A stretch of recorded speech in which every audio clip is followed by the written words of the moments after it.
ಯಾವುದೇ ದುಶ್ಚಟವನ್ನು ಕಲಿಯುವುದಿಲ್ಲ. ತಂಬಾಕು, ಗುಟ್ಕಾ, ಬೀಡಿ, ಸಿಗರೇಟ್ ವಸ್ತುಗಳ ಹಾನಿಕಾರಕ ಪರಿಣಾಮಗಳ ಬಗ್ಗೆ ತಿಳಿಸಲು ಪ್ರಯತ್ನಿಸುತ್ತೇನೆ. ಇಂಥ ಪದಾರ್ಥವನ್ನು ಸೇವಿಸುವುದಕ್ಕೆ ಯಾವುದೇ ಸಹಯೋಗ ನೀಡುವುದಿಲ್ಲ. ಸಿನಿಮಾ ನಟರನ್ನು ನೋಡಿ, ಹಿರಿಯರು ಗೆಳೆಯರನ್ನು ನೋಡಿ ನಾನು ಯಾವುದೇ ದುಶ್ಚಟವನ್ನು ನಾನು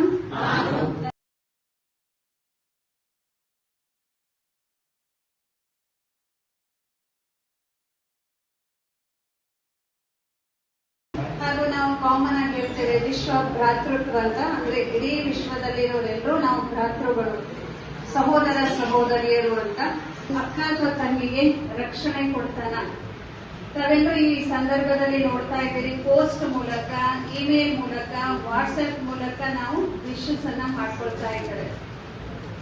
ಹಾಗಾದ್ರೆ ಇಮೇಲ್ ಮೂಲಕ, ವಾಟ್ಸ್ಆಪ್ ಮೂಲಕ ಅಣ್ಣ ಅಥವಾ ತಮ್ಮ, ಅಕ್ಕ ಅಥವಾ ತಂಗಿಗೆ ಸದಾಕಾಲಕ್ಕಾಗಿ ರಕ್ಷಣೆ ಕೊಡ್ಲಿಕ್ಕಾಗತ್ತಾ? ಅಥವಾ ಎದುರುಗಡೆ ಕಟ್ಟಿದ್ರು, ಲೈವ್ ಅಲ್ಲಿ ರಾಖಿ ಕಟ್ಟಿದ್ರು ಕೂಡ ಸದಾಕಾಲಕ್ಕಾಗಿ ಒಬ್ಬ ಅಣ್ಣ ಅಥವಾ ಒಬ್ಬ ತಮ್ಮ, ಅಕ್ಕ ಅಥವಾ ತಂಗಿಗೆ ಸದಾ ಪ್ರಶ್ನೆಯನ್ನ ನಾವು ಮಾಡಿಕೊಂಡ್ರೆ ಇಲ್ಲ ಅನ್ನುವಂಥದ್ದನ್ನ ನಾವು ಪ್ರಸ್ತುತ ಜಗತ್ತಿನ ಅನೇಕ ಪ್ರಸಂಗಗಳನ್ನ ನೋಡಿದ್ರೆ ಗೊತ್ತಾಗುತ್ತೆ. ಸಹೋದರಿ ಎಲ್ಲೋ ತೊಂದರೆಯಲ್ಲಿ ಸಿಕ್ಕಾಕೊಟ್ಟಿರ್ತಾಳೆ, ರಾಖಿಯನ್ನ ಕಟ್ಟಿರ್ತಾಳೆ ಅಣ್ಣ ಅಥವಾ ತಂಗಿಗೆ, ಅಣ್ಣ ಅಥವಾ ತಮ್ಮನಿಗೆ. ಆದರೆ ಅವಳ ಒಂದು ರಕ್ಷಣೆಯ ಪ್ರಸಂಗ ಬಂದಾಗ, ಸನ್ನಿವೇಶ ಬಂದಾಗ